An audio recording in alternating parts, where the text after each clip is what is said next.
Hi friends, welcome back to my channel. Today we're going to be making these adorable ghost pillows. If you do not have a sewing machine, you can also do this with hot glue.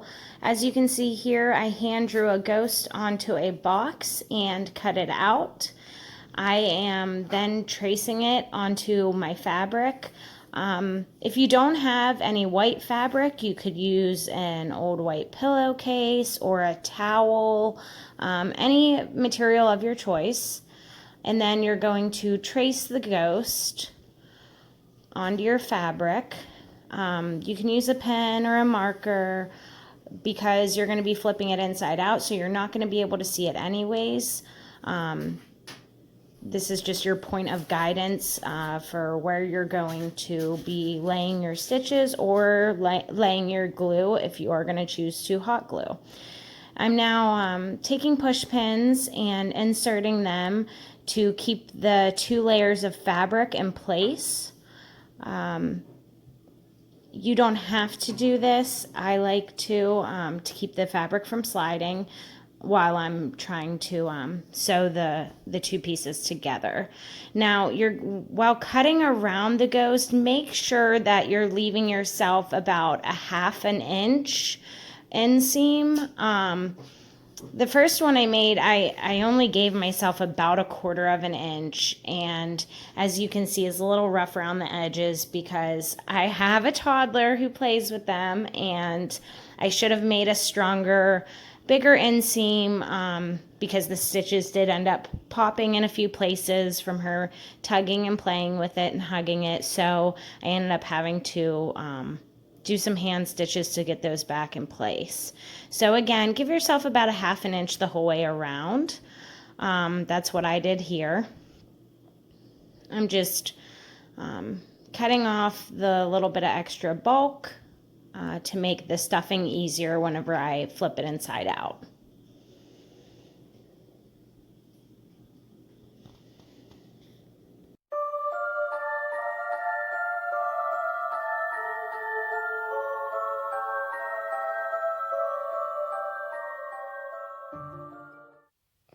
After you get your top bobbin and lower bobbin threaded, I decided you're going to want to look at your ghost and see where you're going to do your opening. I decided to leave it at the bottom since the bottom of the ghost is going to be propped up on the couch.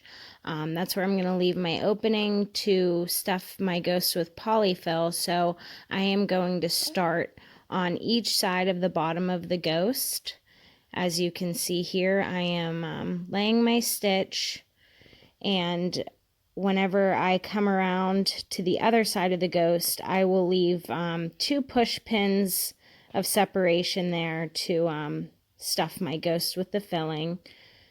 But I am laying my stitches and then going back, running a normal stitch, and then also back stitching to lay my stitches in place.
Here I am ironing my ghost down to my inseam.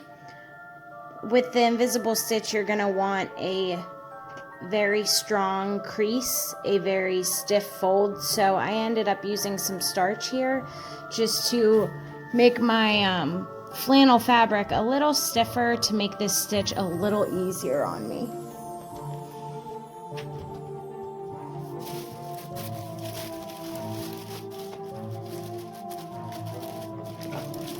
Now I am taking my polyfill and stuffing my ghost.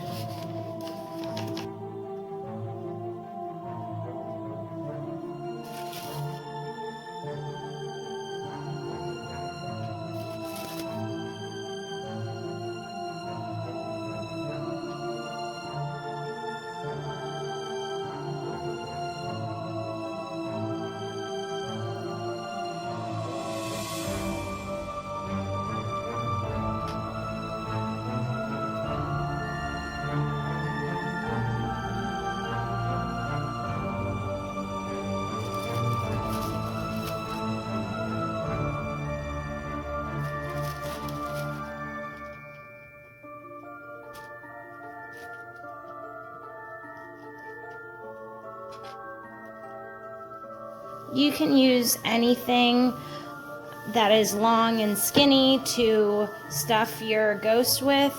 If you have polyfill, most of them come with a wooden dowel rod for you to do that with. If not, you can just get those wooden skewers, like the shish kebab skewers, and that will work.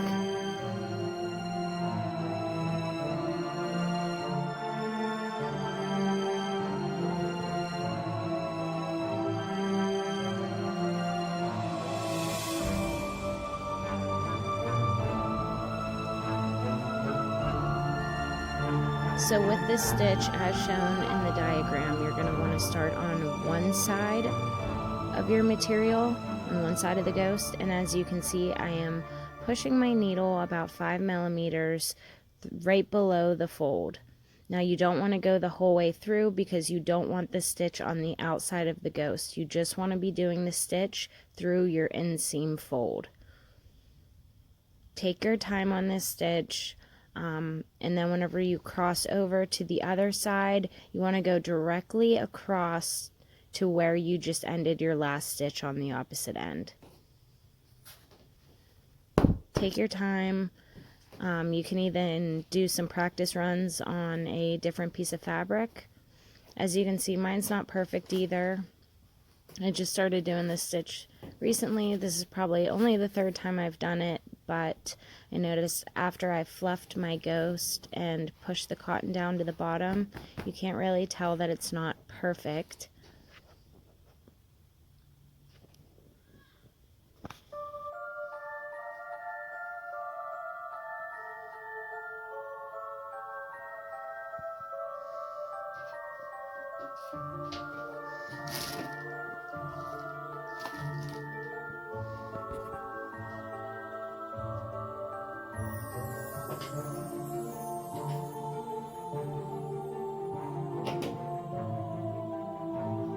Now for his face.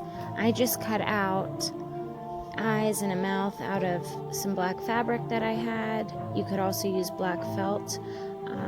You could hot glue here, but I decided just to use some regular tacky glue because I didn't want the lines from the hot glue to show through because the black fabric I'm using is so thin. You wouldn't have to worry about that with a thicker fabric or with felt.